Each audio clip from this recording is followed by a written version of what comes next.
Nemesis is more terrifying than you think, and in this video, I'm going to explain exactly why. From the dark origins of Umbrella Corporation's bioorganic weapon program to the development of the NE Alpha parasite that gave Nemesis his frightening intelligence, the destruction he brought to Raccoon City, and everything in between. We'll break down how he became one of the most terrifying and iconic menaces in the gaming world. We'll pull from both the original Resident Evil 3 Nemesis and the 2020 remake. But don't worry if you're not fully familiar with the lore, because I've simplified everything so anyone can easily follow Nemesis's Resident Evil lore. With that said, let's begin.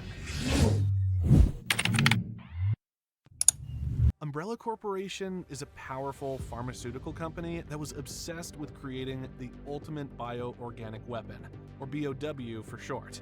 And this obsession is what laid down the foundation for the monster that would eventually become Nemesis. You see, Umbrella wanted to create tyrants, as in living, breathing super soldiers with unmatched combat skills, near invincible bodies, and just enough intelligence to follow orders. Basically, an army of unstoppable killing machines. Yes, Umbrella's goal was simple, or at least they thought it was. But in reality, creating the perfect obedient super soldier was anything but simple. And by the end of the video, you'll know exactly why. The official Tyrant plan kicked off in 1988 at Arklay Laboratories, part of Umbrella's North American operations. They created the T-Virus to turn people and animals into monsters, but things didn't go smoothly. For years, Tyrant development hit a wall until a major breakthrough in 1991. That's when former Soviet Army Colonel Sergei Vladimir entered the chat. His DNA was unusually compatible with Tyrant transformation. This made him a valuable resource for Umbrella's scientists, especially William Birkin, one of their top researchers. Birkin ran countless experiments using clones of Sergei's DNA, and his work led to a major step forward. We're talking about a new version of the T-Virus called the Epsilon strain. This strain made it much easier for regular humans to survive the transformation into tyrants. To test it, Umbrella used death row inmates as test subjects. 4 of them survived long enough to undergo major surgeries to boost their physical strength before getting injected with Birkin's new strain. Still, of those 4, only 2 ultimately survived. The first surviving model became known as the T-001 Proto-Tyrant, but even after receiving the maximum T-Virus dose, it still wasn't smart enough to follow commands. On top of that, its body showed severe skin decay. They were basically unstoppable brutes, but not always adaptable enough for complex tasks. That's what pushed Umbrella to try something new, a way to give their BOWs actual intelligence, better control, and deadlier precision. This is where Umbrella's European branch, specifically its 6th laboratory, entered the chat. They launched the Nemesis project to boost BOW intelligence, using advanced new methods that worked alongside the T-Virus. But you see, the European division started the Nemesis project to outdo the North American Tyrant program. Yes, the Nemesis project was explicitly conceived by Umbrella Europe with the ultimate aim of creating biological weapons superior to the Tyrants being developed by the North American branch. If they could create a smarter, better weapon, they could challenge the American team's dominance inside Umbrella, maybe even take over the entire corporation. Now, this is where the NE Alpha parasite comes in. It's a parasite that is incapable of independent survival by itself, but it can work as a brain for a host. Again, it was developed by Umbrella Europe's 6th laboratory to overcome the significant intelligence decline commonly observed in T-Virus BOWs. But the biological mechanism behind the NE Alpha parasite is both ingenious and horrifying. The parasite is injected directly into the host's spinal cord. Once inside, it starts absorbing infected cells. It then rapidly grows and forms a new brain structure near the medulla oblongata, right at the base of the brain. But this process destroys part of the host's nervous system, including the frontal lobe, and rewires everything to connect to its own brain. In the end, the parasite completely takes over to the point where where it controls both the mind and body like a puppet master. And if that wasn't enough, the parasite also grew 7 tentacles throughout the host's body to hook into the nervous system. Plus, the parasite boosted the host's healing abilities, which is what ultimately made Nemesis nearly impossible to kill. But getting to this point wasn't easy. The early versions of the NE alpha parasite were way too aggressive. The first prototype, developed back in 1988, would kill its host in less than 5 minutes after implantation. It took more than a decade of intense research to finally create a stable version. Now, to add on to all of this, in the Resident Evil 4 remake, it's revealed that Umbrella Europe's research into the NE alpha parasite was partly inspired by natural parasites like Las Plagas, which possess the ability to control hosts while preserving their intelligence.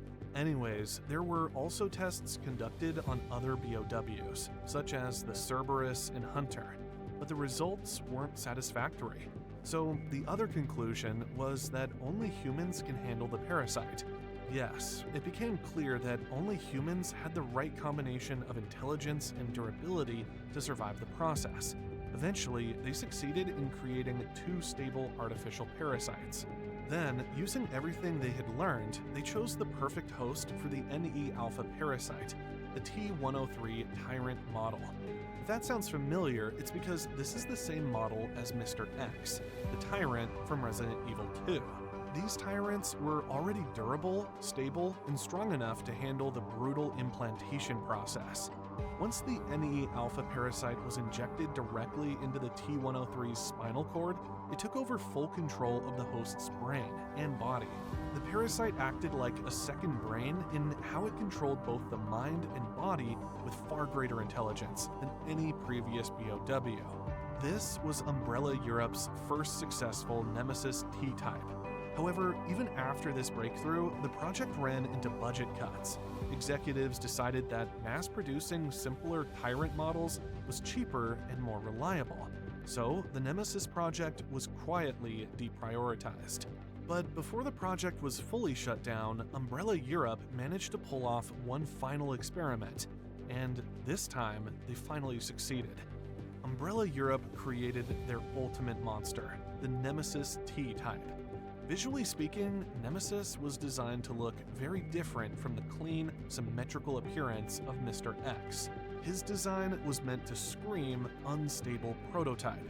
He wore black pants, an oversized coat, gloves, heavy boots, and thick black plastic restraints covered with warning labels. At the center of his chest sat a large metal regulator, a critical device that helped keep the parasite from spinning out of control. Unlike Mr. X, Nemesis had exposed muscle tissue, visible stitches across his face, and in the original game, he didn't even have lips or a nose, just raw muscle and teeth on display. In the 2020 remake, his face was slightly more intact, but the skin was pulled so tightly that it gave him a broken, lopsided look. Nemesis's most famous weapon was his rocket launcher on his left arm. Thanks to the NE alpha parasite's intelligence boost, Nemesis wasn't just capable of mindless smashing like most tyrants. He could actually operate advanced weapons with deadly precision. But if you really look at his design, you'll notice something deeper going on. While Umbrella wanted to show off Nemesis as their most advanced, most controllable BOW, all those restraints and regulators tell you something else. The layers of protective gear, the control devices, and the heavy overcoat, they're all fail-safes. Even with their supposed perfect weapon, Umbrella still couldn't fully trust what they had created. They knew the parasite could easily spiral out of control without constant management. In a way, Nemesis himself is a symbol of Umbrella's arrogance. He's a reminder that no matter how advanced their bioweapons got, they were always playing with fire. Now, Nemesis, nicknamed the Pursuer by Umbrella, was dropped into the chaos of Raccoon City once the T-virus outbreak had fully taken over. His mission was simple. It was to hunt down and eliminate every remaining member of the Special Tactics and Rescue Services, aka STARS. Why target STARS? It's because they knew too much. After surviving the horrific Arklay Mansion incident from Resident Evil 1, the STARS team had seen Umbrella's experiments firsthand. They were a major threat to Umbrella's secrecy, and eliminating them was the only way to cover up the corporation's crimes. But of course, killing STARS wasn't the only goal. Deploying Nemesis also served as a live test, a way for Umbrella to collect valuable combat data in real-world conditions. They studied how well Nemesis could recognize individual targets, solve problems, and adapt to unpredictable situations in battle. To make sure Nemesis never lost track of his prey, Umbrella even showed him photographs of each STARS member. That's why, even if they were out of uniform, Nemesis could still instantly recognize and hunt them down. And of course, his iconic growl that goes, "STARS," is the result of that programming. Ultimately, for most players, Nemesis means being relentlessly hunted. His name is forever tied to that terrifying chase through the infected, collapsing streets of Raccoon City, and especially his never-ending pursuit of Jill Valentine. At the start of the outbreak, Jill and Brad Vickers were the last two STARS members left in the city. Nemesis makes his first unforgettable appearance right outside the Raccoon City police station, where he brutally kills Brad. From that moment, Nemesis becomes Jill's constant nightmare. Now, how Nemesis actually hunts Jill changes quite a bit between the original Resident Evil 3 from 1999 and the 2020 remake. In the original game, Nemesis was designed to keep players on edge. His appearances weren't totally random, but they felt unpredictable enough to always leave you uneasy. Depending on your choices, he could appear from different directions, burst through doors, and chase you across rooms. The music would subtly change when he was nearby, and the whole design made it feel like Nemesis personally wanted Jill dead. The goal was to create a lingering sense of dread that followed you throughout the game. Fast forward to the Resident Evil 3 remake, and Nemesis gets a major overhaul. After the success of Mr. X in the Resident Evil 2 remake, the developers wanted to take things up a notch. Their goal was to make Nemesis an even more terrifying pursuer, this time armed with his own weapons. But in the remake, Nemesis behaves more like an ambusher than a constant stalker. Instead of roaming freely, he appears at key story moments and immediately charges at you. He doesn't search or wander like Mr. X. No. The moment he shows up, he knows exactly where Jill is and goes straight for her. If you hide in a safe room, he'll wait just outside, ready to strike the second you step out. And when you do manage to temporarily knock him down, he performs that bizarre but oddly effective jump into the sky to vanish, only to pop up again at the next trigger point. Compared to the original, these encounters are generally shorter, more scripted, and filled with cutscenes. Plus, thanks to Jill's improved dodge mechanics and more fluid combat, these fights also lean more toward action than pure survival horror. Also, as you can expect, the difference between the two versions of Nemesis is still a hot topic among the fans. The original game focused on keeping you constantly paranoid because you never knew when Nemesis may show up next. The remake, on the other hand, delivered more cinematic, action-packed set pieces, but lost some of that creeping fear of being endlessly stalked. Both approaches create fear, but in very different ways. It's a great example of how game design can change the way players experience horror, especially as expectations evolve across different gaming generations. Still, one thing that stayed consistent in both versions was Nemesis's horrifying ability to mutate. Thanks to the NE Alpha parasite, Nemesis has insane regenerative powers, but after taking enough damage, even he begins to change. His first major transformation happens after taking a serious beating, which causes him to rip off his overcoat. At this point, you can clearly see how the parasite is taking over. The tentacles start growing out and replace his hands as his main weapons. Then comes his second mutation, which is even more disturbing. In the original game, after being hit with acid, Nemesis transforms into a huge tentacled monster that can spit poison. He even absorbs a dead tyrant along the way to increase his strength. In the remake, his second form, called Type 2, turns him into a more animal-like creature that moves on all fours.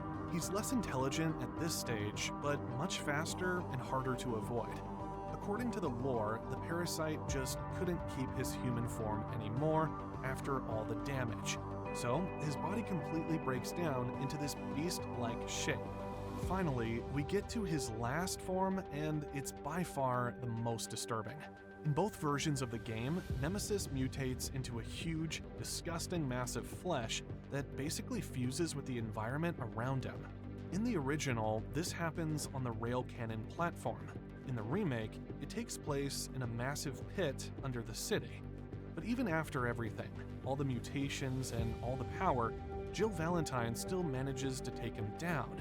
In the original game, she finishes him off with the rail cannon, and the player can even choose whether to fire one last magnum shot or just leave him there to be wiped out in the nuclear explosion that destroys Raccoon City.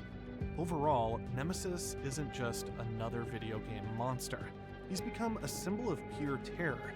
His massive size, his ability to use weapons, and his non-stop hunt for Jill Valentine have made him one of the most famous villains in gaming history. You see, what makes Nemesis different from the mindless zombies and earlier tyrants is the kind of fear he creates.